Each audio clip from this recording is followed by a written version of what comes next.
요한복음 14장은 예수님이 잡히시기 전에 마지막으로 제자들에게 주신 말씀입니다. 우리가 지난주에 봤죠. 1절 말씀. 너희는 마음에 근심하지 말라.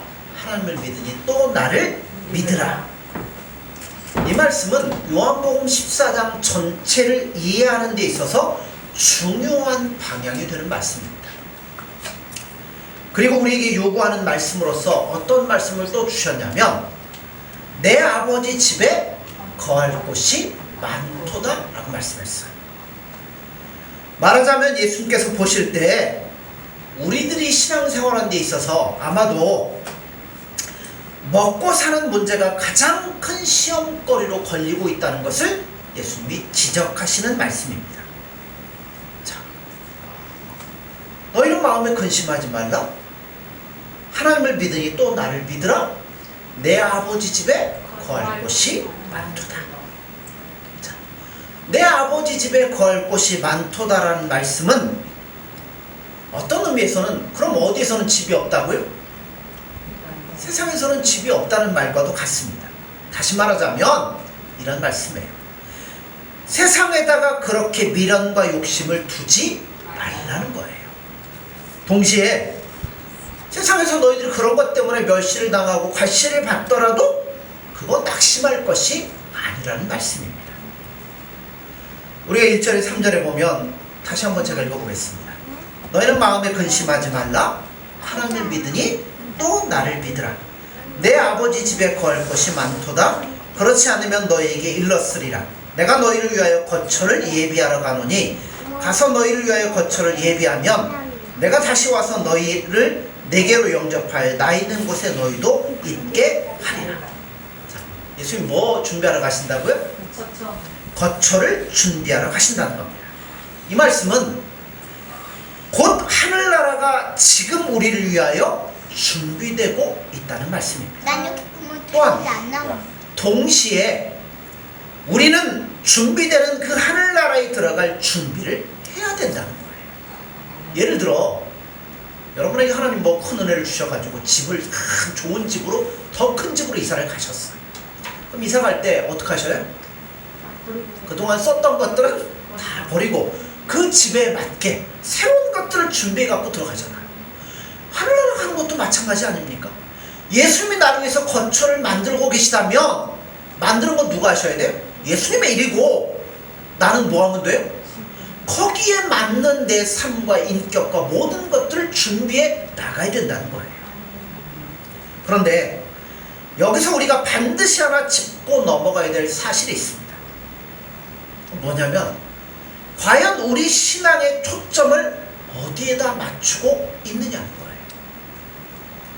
유감스럽게도 신자들의 대부분은 어디에다 초점을 맞추냐면 예수님에게 초점을 맞추는 게 아니라 예수님을 믿어서 부수적으로 주어지는 삶의 평안이나 건강이나 물질의 축복이나 이런 것들을 얼마나 많이 확보하고 있으며 어떻게 이것을 확보하느냐에 초점을 두고 있다는 거예요.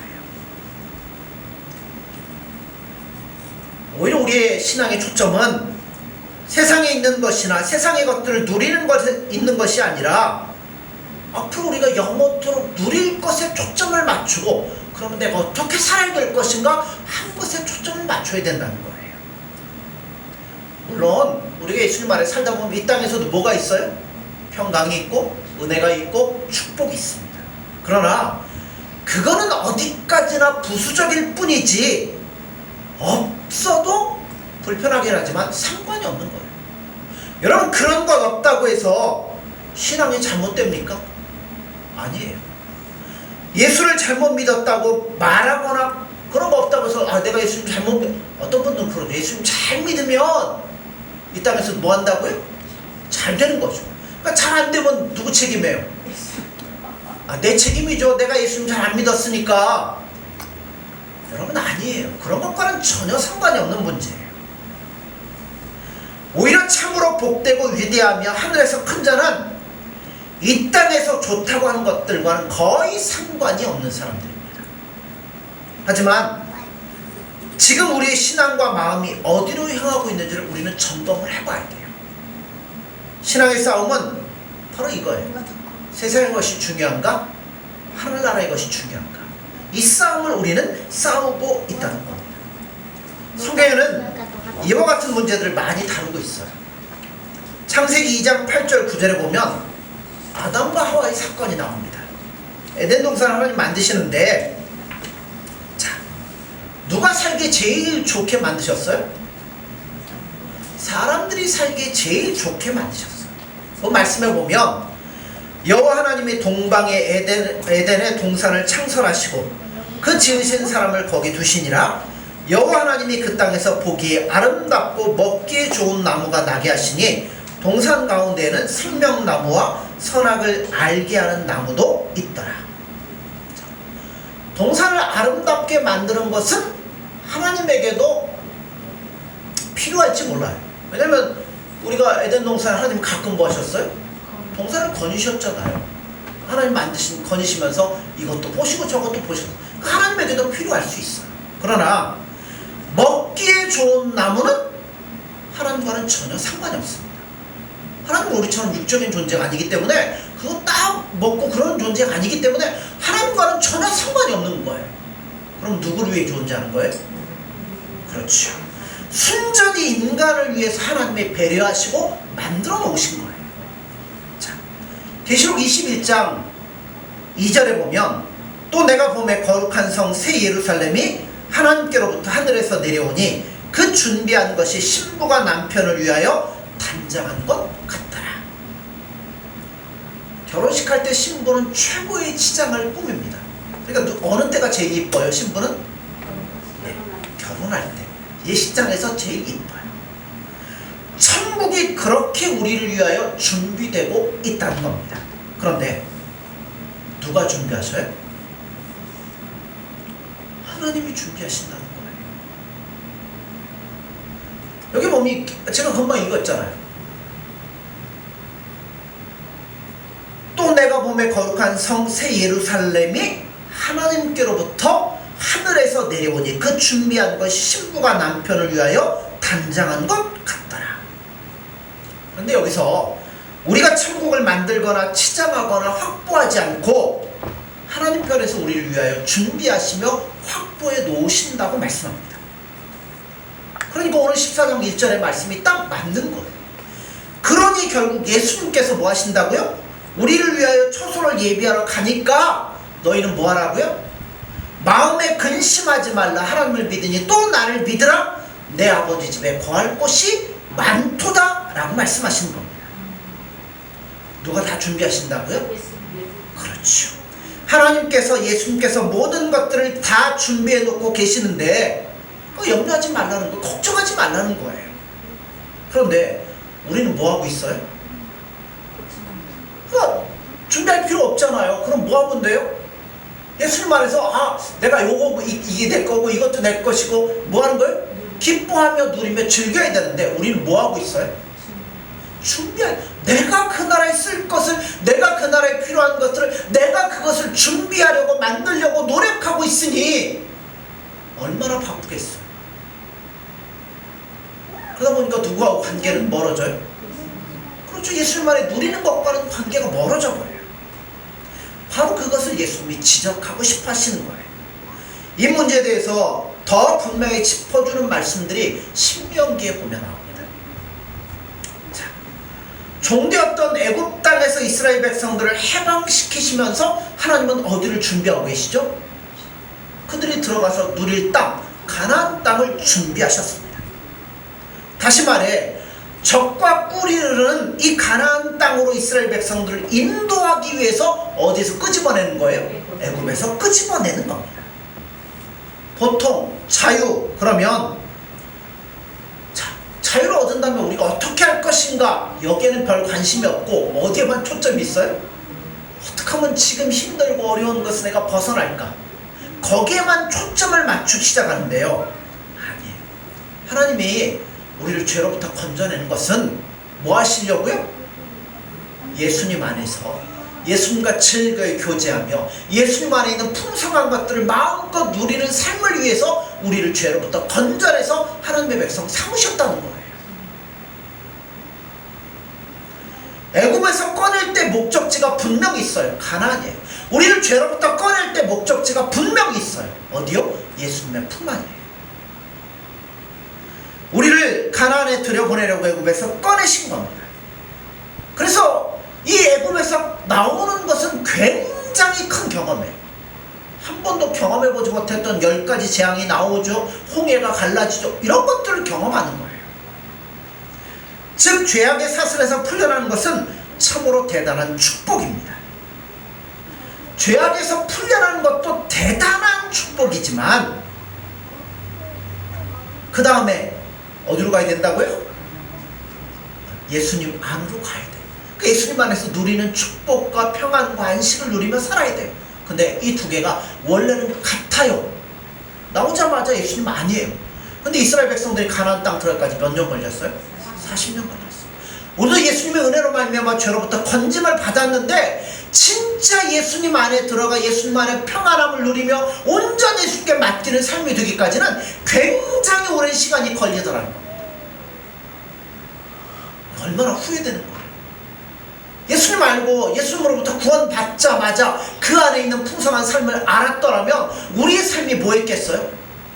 얼마나 행복하며 여러분 살았겠어요. 근데 이거를 모르니까 너무나 오랜 시간이 걸려서 지금 우리가 이 자리에 와 있는 거예요. 그걸 모르는 사람은 평생 못 가는 거예요. 어떤 분들은 예수님의 은혜로 말미암아 죄로부터 건짐을 받는 게 얼마나 큰 은혜입니까? 정말 우리 그 예수님의 그 중생하는 경험, 예수님으로 말미암아 새롭게 되는 경험을 깨달았을 때 눈물 콧물 다 쏟아가면서 얼마나 여러분 예수님 앞에 기뻐하며 즐거워했어요. 근데 좀 살다 보면 신앙이 나약해져가고 믿음이 연약해진 것 같으면 어디로 가요?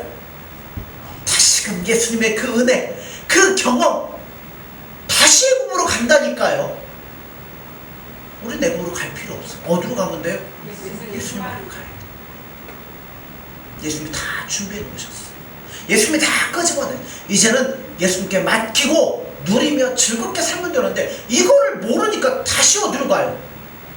그러니까 뭐 하자고 교회 가면 이게 안 되면 열심을 냅시다. 기도합시다. 봉사합시다. 이러면서 어디로 끌고 가요? 그 옛날의 열심을 다시 되찾읍시다. 이리로 가요. 그거 아니라니까요. 하나의 사건인데 우리는 두 개로 따로따로 갖고 있다. 이게 얼마나 불행한 일인지 몰라요. 신명기 6장 10절 11절을 보면 자, 하나님 뭐라고 그러냐면 그냥 읽질 않겠습니다. 이렇게 말씀하셔요. 이스라엘을 애굽에서 꺼낼 때 이미 내가 짓지 않은 집과 내가 모아들이지 않은 재산과 내가 파지 아니한 우물과 내가 심지 않은 포도원과 감람나무가 약속되어 있다라고 말씀합니다. 누가 준비하신다고요? 하나님. 예수님이 준비하신다는 겁니다. 이렇게 하나님께서 예수님께서 우리를 위하여 필요한 모든 것들을 넘치게 준비해 놓으신 겁니다. 그러므로 이제 우리가 어떤 분들은 그러죠. 왜 우리가 공부해야 되느냐? 왜 우리가 부자가 해야 되느냐? 뭐 그러면 내가 부자가 되었고 예수님이 나와 함께 하심을 보여줘야 됩니다. 공부를 열심히 해서 뭐 예수님 나와 함께 보여줘야 돼요. 그렇게 말씀하는데요. 예수님 그렇게 요구하지 않으십니다. 이미 우리에게 세상에 가장 좋은 것보다 더 좋은 것들을 하늘나라의 풍성한 것으로 준비해 주셨다는 것. 이것은 땅의 것과는 비교할 수가 없다고 말씀해요. 그러면 우리가 택함을 받고 구원함을 받았으면 그럼 어떻게 될까요? 자, 찾아보죠. 신명기 6장 구약성경 민수기 신명기 6장 12절에 15절입니다.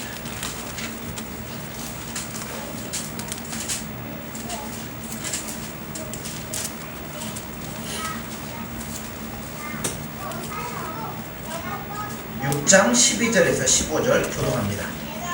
너는 조심하여 너를 애굽 땅 종되었던 집에서 인도하여 내신 여호와를 잊지 말고 내 하나님 여호와를 경외하며 그 성령님의 이름을 명세할 것이니라. 너희는 다른 신들 곧 내 사면에 있는 백성의 신들을 따르지 말라. 너희 계신 너희 하나님 여호와는 지침하시는 하나님이신즉 너희 하나님 여호와께서 네게 지침하사 너를 지면에서 멸절시키실까 두려워하더라. 아멘. 자, 우리가 택함을 받고 예수 우리를 위해 모든 것들을 다 준비해 놓으셨다고 말씀해요. 그러면 예수님의 은혜로 말미암아 구원받은 우리는 어떻게 해야 되느냐 하는 말씀이 방금 읽은 말씀에 나와요. 성경이 신자들에게 요구하는 것은 먹고 사는 문제는 일단 아니라는 겁니다. 오히려 문제는 먹고 살만해져 가면 어떻게 된다고요? 그렇죠. 하나님을 외면하고 하나님을 잊고 죄악으로 빠져들어가는 것이 우리의 모습이에요. 하나님께서는 우리를 창세전에 미리 택하시고 예정하시고 지명하셔서 우리를 부르셨습니다. 우리를 택하시고 부르실 때는 그냥 부르기만 하는 것으로 끝나는 게 아니라 우리가 먹고 마시는 모든 문제까지 준비해 놓으시고 우리를 부르셨다는 이야기예요. 그러므로 신자들은 먹고 마시는 문제를 위해서 사는 자들이 아닙니다. 살아생전에 모든 환경과 상황과 인간들 앞에서 예수님의 편으로 사는 자가 되는 것이 우리에게 맡겨진 사명인 거예요. 그러니까 우리는 먹고 사는 문제로 분주해지면 안 됩니다. 뭘로 분주해져야 돼요? 어떻게 하면 예수님의 기뻐하는 뜻대로 살까? 어떻게 하면 예수님과 동행할까? 어떻게 하면 예수님의 뜻이 무엇일까? 이걸로 인해서 분주해야지 맨날 어떻게 하면 먹을까? 그러니까 성경 마태복음 그러잖아요. 무엇을 먹을까? 무엇을 마실까? 무엇을 입을까? 염려하지 말라는 겁니다. 이방인들은 염려해야 돼요.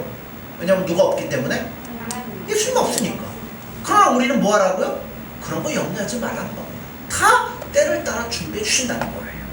그러므로 먹고 사는 문제로 분주하지 말고 더욱더 예수님 안에 거하는 문제로 분주해지라는 겁니다. 신명기 6장 16절 17절에 보면 너희가 마사에서 시험한 것 같이 너희 하나님 여호와를 시험하지 말고 너희 하나님 여호와께서 너희에게 명하신 명령과 증거와 규례를 삼가 지키며. 자, 마사에서 이스라엘 백성들이 하나님을 시험했어요. 뭐 때문에 시험했어요? 물이 없어서 죽겠다고 시험을 했습니다. 분명히 여호와를 시험했다고 말씀하는데 어떤 시험일까요?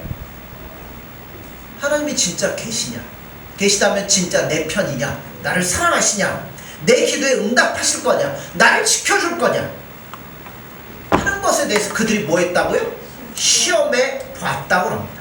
이 사건을 마사 또는 무리바 사건이라고 해요. 이와 비슷한 사건이 또 있습니다. 만나 사건이죠.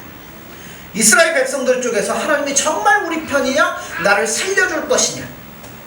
우리의 필요한 것들을 준비해 주시고 확보해 주시냐? 하는 것들을 시험할 때 우리 하나님이 거꾸로 그들을 뭐 하셔요? 시험을 하십니다. 자, 너희들이 이것만 있으면 나를 믿는다고 그랬지? 배고파서 범죄했지 먹고 사는 문제가 해결되고 배부르면 편하게 나를 대한다고 그랬지? 자, 한번 해보자. 그리고 뭐 하시는 거예요? 먹을 것들을 주시는 겁니다. 그 판정이 어떻게 나와요? 신명기 8장. 자, 넘겨보시죠. 8장 1절에서 3절입니다. 교독합니다. 내가 오늘 명하는 모든 명령을 너희는 지켜 행하라. 그리하면 너희가 살고 번성하고 여호와께서 너희의 조상들에게 맹세하신 땅에 들어가서 그것을 차지하리라. 하나님 여호와께서 이 40년 동안에 광야의 길을 걷게 하신 것을 기억하라. 이는 너를 낮추시며 너를 시험하사 내 마음이 어떠한지 그 명령을 지키는지 지키지 않는지 알게 하시리라. 같이 봅니다. 너를 낮추시며 너를 줄이게 하시며 또 너도 알지 못하며 내 조상들도 알지 못하던 만나를 내게 먹이신 것은 사람이 떡으로만 사는 것이 아니요 여호와 입에서 나오는 모든 말씀으로 사는 줄을 내가 알게 하려 하심이니라. 아멘. 자, 반석에서 물을 내신 사건과 만나를 내려주신 사건은 하나님이 목적하시는 바가 있다는 거예요. 무엇을 위해서요? 이스라엘 백성들을 낮추시기 위해서라고 금방 읽은 말씀에 나와요. 자, 우리가 아는 것처럼 이스라엘 백성들이 광야 40년을 유리하는 동안에 칭찬받은 적이 있습니까? 예, 없습니다. 항상 욕먹고 벌받은 사건밖에는 없습니다. 먹고 마시는 문제가 잘 해결되면 하나님을 잘 섬길 것이라고 하니까 하나님 뭐 하셨어요? 물도 주시고 만나도 주시고 매출하기도 주시고 배가 부르게 하시고 환경도 좋게 만들어 주셨습니다. 그러면서 자 그러면 너희 나 잘 섬기나 한번 보자 하셨어요. 그랬더니 시험해 봤더니 그들이 배가 부르다고 해서 하나님을 잘 섬기며 하나님을 따라가지 않더라는 겁니다. 낮에는 구름 기둥으로 밤에는 불 기둥으로 그리고 만나를 먹이시고 반석에서 물을 내셨건만 한 번도 하나님 앞에 항복하지를 않더라는 겁니다. 그럼에도 불구하고 하나님 뭐 하셨어요? 끝까지 그들을 인도하셨다는 겁니다. 여기에는 하나님의 의도가 분명히 계시다는 거예요. 11절에서 17절 말씀인데 읽진 않겠습니다. 자, 거기서 뭐라고 말씀하시냐면 왜 하필이면 좋은 길을 내비두고 그 험한 광야, 물도 없고 양식도 없고 불뱀과 전갈이 살고 있는 어려운 광야길로 이스라엘 백성들을 인도하셨을까요? 이유가 뭘까요? 아까 금방 전에 제가 뭐 하기 위해서요? 낮추기 위해서라고 말씀했습니다. 그럼 왜 이스라엘 백성을 낮추려면 될까요? 그렇죠. 이스라엘 백성들 스스로 생각하기를 자기에게 뭐가 있다고요? 힘과 능력이 있다고 생각하기 때문에 그런 거예요. 자, 내게 힘과 능력이 있으면 누구를 의지하네요? 하나님을 의지 않습니다. 자기 능력, 자기 재주 가지고 살아가려고 머리를 굴리며 살아갈 거라는 거죠. 그래서 광야에서 그것을 확인시켜 주시는 거예요. 만나 사건도 마사 사건도 더 이상 자기들이 뭘 할 수 없을 때, 물이 없고 먹을 게 떨어졌을 때 하나님을 원망하고 있잖아요. 그러나 하나님은 그와 같은 사건을 통해서 구름 기둥으로 이 뜨거운 햇볕을 가리시고 불기둥으로 추위를 가리시고 만나와 반석에서 물을 내어주심으로 하나님이 도대체 어떤 분이신가를 확인시키실 뿐만 아니라 더 나아가서 인간이 갖고 있는 능력, 자신감이라는 게 얼마나 하찮고 보잘것없는 것인가 하는 것을 보여주시려고 하신다는 겁니다. 예를 들어서 여러분이 우물을 판다고 한다면 산에 뭐 가서 우물을 파요. 그럼 어디 가서 파실 거예요? 꼭대기 가서 파실 겁니까? 제일 낮은 골짜기 가서 파실 겁니까? 예. 낮은 데 가서 파죠. 당연히 물이 밑으로 내려갈 거니까. 그렇다면 바위를 뚫어서 물이 나올 거라고 상상할 수 있습니까? 상상이 불가능해요. 그런데 왜 하나님께서 하필 반석에서 물을 내실까요? 그것은 가장 불가능한 것에서 하나님이 하시잖아요. 만나도 마찬가지죠. 양식이 하늘로부터 내려오는 게 쉽습니까? 땅에서 솟아나오는 게 쉽습니까? 둘 다 어렵다고 하죠. 땅은 뿌리도 있고 멋도 있으니까 나오는 게 아무래도 쉽죠. 양식 하늘에서 내려오는 것보다요. 하나님께서 하늘로부터 만나를 반석으로부터 물을 주심으로써 우리에게 무엇을 확인시키고 싶으시냐면 이거예요. 자, 이 먹고 마시는 문제는 너희 스스로가 애쓰는 것보다 더 큰 힘과 더 큰 열심과 더 큰 사랑으로 내가 너희를 위하여 확보하고 있다는 겁니다. 그렇잖아요. 반석에서 물이 나오리라 누가 생각합니까? 하늘에서 만나가 내리라고 누가 상상합니까? 그러므로 이 먹고 마시는 문제로 인하여 어려움이 오더라도 뭐 하지 말라고요? 흔들리지 말라. 그건 너희가 할 일이 아니라 누가요? 내가 책임질 것이라는 겁니다. 그러므로 내가 너희들에게 원하는 것은 이런 문제가 아니라 따로 있다는 거예요. 그것은 너희가 나를 사랑하고 내 말을 지키고 나를 경배하라는 겁니다. 이러한 하나님의 의도는 우리가 이 땅에서 살면서 자나깨나 무엇을 하든지 잊지 말고 늘 관심을 기울여야 될 문제입니다. 또 책임이에요. 예수님 사랑하는 것, 예수님 말씀 앞에 순종하는 것, 그분을 높이며 경배하는 것, 그분의 명령을 지키는 것. 여러분 신앙생활에 이것 빼고 뭐가 있어요? 이게 전부잖아요. 우리를 사랑하신 예수님 앞에 자기 생명마저 주신 예수님 앞에, 그 아들을 내어주신 하나님 앞에 그분을 사랑하고 그분의 말씀 앞에 순종하고 그분을 높이며 그분 기뻐하는 뜻대로 사는 것. 신앙생활에 이것 빼면 뭐가 있어요? 이게 전부잖아요. 내일 아침에 우리가 무엇을 먹고 살 것인가, 그거는 누구의 관심이라고요? 책임이라고요? 그렇죠. 하나님의 소관 하의 일입니다. 그러므로 여러분들은 이러한 문제로 인해 걱정하고 생각할 필요가 없습니다. 적당한 비유는 아니겠지만, 저녁 아침에 일어나서 엄마 밥 줘. 밥이 그냥 생기는 줄 알아요. 그 밥이 생기려면 뭐가 있어야 돼요? 아빠가 나가서 직장에서 힘들게 일해서 돈을 벌어야 되고, 엄마가 이른 아침부터 그걸 씻고 반찬을 만들고 만들어서 밥을 만들어 줘야 됩니다. 근데 그런 건 아무것도 모르고 그냥 밥 줘! 안 주면 뭐예요? 밥 투정하고 반찬 투정을 합니다. 이게 누구의 모습과 같냐면 우리 신앙의 모습과도 같을 수 있어요. 우리는 아무것도 몰라요. 엉터리예요. 이렇게 엉터리지만 하나님은 그런 우리를 어떻게 다루시고 계십니까?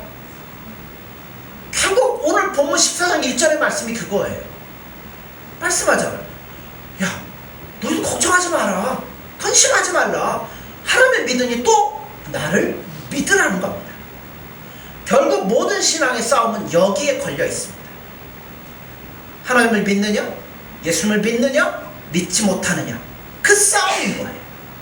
예수님께서 나를 위하여 모든 것들을 준비해 주신 것을 제대로 믿고 사느냐, 믿지 못하고 사느냐에 따라서 우리 신앙의 색깔은 확연하게 달라진다는 겁니다. 우리가 이런 예수님을 실제적으로 믿고 강한 믿음 속으로 들어간다면 여러분, 어떠한 것이 닥쳐도 뭐예요? 놀라지 않습니다. 걱정하지 않습니다. 절망할 수 없습니다. 생각해 보세요. 반석에서 물을 주시는 분, 하늘에서 양식을 내주시는 하나님을 강하게 붙잡고 있는 우리를 무엇이 놀라게 하며 무엇이 우리를 절망하게 할 수 있겠어요? 결국 우리를 흔들어 놓을 수 없습니다. 그러나 우리 마음속에 있는 이 믿음이, 자, 물론 세상을 살다 보면 잠시는 슬픔에 빠질 수 있겠죠. 잠시는 근심할 수 있겠죠. 잠시는 원망도 할 수 있겠죠. 그러나 우리 마음속에 있는 이 믿음이 우리를 그 모든 슬픔 속에서 건져내실 것이며, 여러분, 자신 있게 할 것이고, 목숨이라 할지라도 우리 속에 있는 감사와 기쁨과 평안함을 빼앗아갈 수 없도록 예수님이 만드실 거라는 겁니다. 또한 우리에게 무엇을 우려하고 계시는지 한번 보셔야 돼요. 8장 17절에 보면 또 두렵건대 내가 마음에 이르기를 내 손과 내 손의 힘으로 내가 이 재물을 얻었다 할까 하노라. 자, 이 말씀과 같은 신자는 그야말로 밥통신자예요. 밥통신자. 밥통신자가 뭐예요? 밥에만 관심 갖는 것, 먹고 사는 문제만 관심 두는 것. 그게 목적이고 그게 신앙의 최종적인 목적이라는 거예요. 그러나 그게 아닙니다. 세상 사람들이야 자기 하나밖에 없으니까 뭐 해야 돼요? 예, 자기밖에는 믿고 살 게 없으니까 어떨 때는 거짓말도 하고 어떤 때는 사기도 치고 그래야 되지만 우리는 다른 사람이잖아요. 하나님께서 날 위해 모든 것들을 예배해 주셨다는 사실을 다 믿는다고들 고백을 합니다. 그런데 신자의 얼굴에 있는 근심은 뭡니까? 신자의 얼굴에 뻗친 초조함은 무엇일까요? 우리 불평하고 이 수심 내려워지는 것 있잖아요. 그 얘기는 뭐예요? 우리가 온전히 예수님을 신뢰하지 못하고 있다는 이야기예요. 그러니까 예수님의 자녀로서 미흡할 수밖에 없는 거죠. 신앙이 뭐냐면, 자,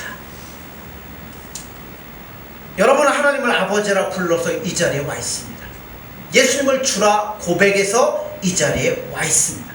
그래서 우리에게 말씀하시기를 예수님이 이렇게 말씀하는 거예요. 자, 다시금 14장 1절에 너희는 마음에 근심하지 말라. 하나님을 믿으니 또 나를 믿으라. 그냥 하나님이라고 그러면 감이 안 잡히니까 예수님이 나를 믿 두신 분입니다. 폭풍우도 잠잠케 하시며 거친 바다를 걸으신 분입니다. 중풍병자를 고치셨으며 한 걸음 더 나아가서 죽은 지 나흘이나 되어서 냄새가 나는 나사로를 살리시는 분입니다. 그런 예수님께서 지금 우리에게 뭐 하라고요? 너희는 마음에 근심하지 말라. 하나님을 믿으니 또 나를 믿으라. 그러니까 예수 믿는 사람들에게요, 근심은 뭐예요? 불신앙이에요. 우리가 도대체 누굽니까? 우리 모든 삶에 관한 문제들을 보장받고 있는 사람들이 우리예요. 적어도 오병이와 같은 기적과 죽은 자를 살리시는 예수님의 권위로 말미암아 우리에게 모든 필요한 것들을 준비해 놓으셨다고 보장받은 자들입니다. 그러므로 우리가 이제 중요하게 여겨야 될 것은 뭘 먹고 사느냐, 어떻게 살아야 되느냐, 삶에 관한 문제가 아니라 예수님을 사랑하고 그분을 두려워하며 그분의 기뻐하는 뜻대로 살아가는 것이 우리 문제입니다. 사랑하는 성도 여러분들, 하나님께서, 예수님께서 여러분의 모든 먹고 마시는 문제를 책임져 주신다고 약속하셨습니다. 이제 여러분들은 먹고 마시는 문제로 염려하고 우리 시간을 거기다 소모하지 마십시오. 여러분에게 허락된 삶의 현장 속에서 땀을 흘리며 최선을 다해 일하세요. 그것은 먹고 살기 위해서가 아니라 모든 문제를 대하고 풀어나가는 방법이 우리에게는 하나님이 계시며 예수님이 계시며 나는 그분을 두려워하며 그분이 주는 힘으로만 산다는 것을 증명해내기 위해서 열심히 일하시며 살아가셔야 된다는 거예요. 우리의 목표는 분명히 세상 사람들과 다릅니다. 여러분의 생활의 원리와 목표가 세상 사람들과 다르다는 것을 여러분 보여주셔야 돼요. 그럼 세상 사람들 그러겠죠. 야, 그렇게 살면 안 돼. 그렇게 살면 망해. 그렇게 살면 손해봐. 그렇게 살면 안 돼. 이렇게 얘기할 때 여러분 뭐라고 말씀하셔야 돼요? 나는 예수님을 믿습니다. 그 예수님이 나의 힘이십니다. 그분께서 내게 명령하시는 분이십니다. 나는 그분으로 인하여 살아갑니다. 라고 자신있게 말할 수 있으셔야 된다는 거예요. 여러분, 그렇게 고백할 때 예수님이 얼마나 기뻐하실까요? 난 예수님이 주시는 힘으로 삽니다. 나는 세상의 사람과 오직 예수님만이 나의 힘이시며 전부입니다. 그 얘기할 때 예수님이 어떨까요? 엄청 기뻐하실 겁니다. 사랑하는 성도 여러분들, 이 같은 신앙으로 사시기를 스스로 굳게 타지 마십시오. 그리고 인내하시고 충성하기로 결심하시기를 여러분 소원합니다. 그리고 그렇게 살아가실 수 있는 저와 여러분들이 되어지기를 간절히 소원합니다. 기도하겠습니다.